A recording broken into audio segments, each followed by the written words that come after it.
Economics in One Lesson is a book written by Henry Hazlitt in 1946.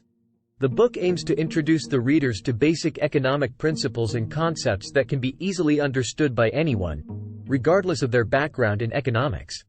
In this article, we will summarize the main points of the book in 10 paragraphs.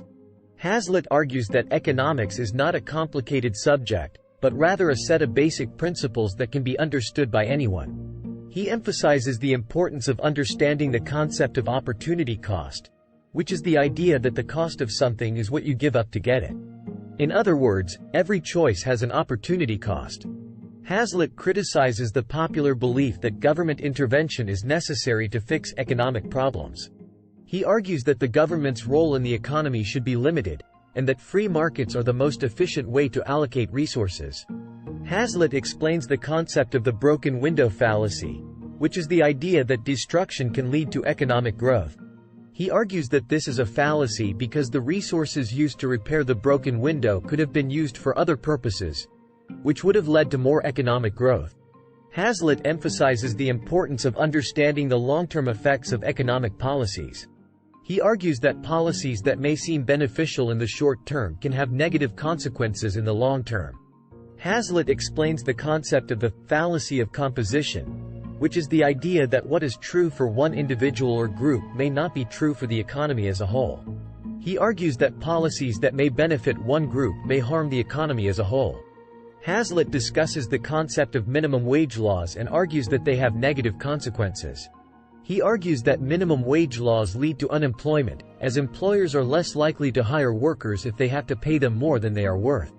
Hazlitt discusses the role of prices in the economy and argues that they are the most efficient way to allocate resources.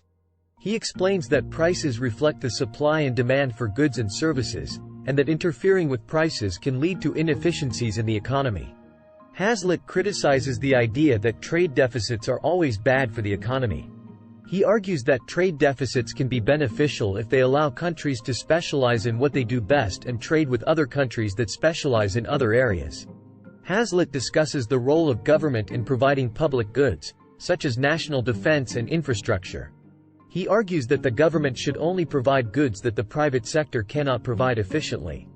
Hazlitt concludes by emphasizing the importance of understanding basic economic principles. He argues that understanding these principles can help individuals make better decisions and can lead to a more prosperous economy. In conclusion, Economics in One Lesson provides a clear and concise introduction to basic economic principles. Hazlitt emphasizes the importance of understanding opportunity cost, the role of free markets in allocating resources, and the negative consequences of government intervention in the economy. He also discusses the long-term effects of economic policies, the importance of prices in the economy, and the role of government in providing public goods. By understanding these principles, individuals can make better decisions and contribute to a more prosperous economy.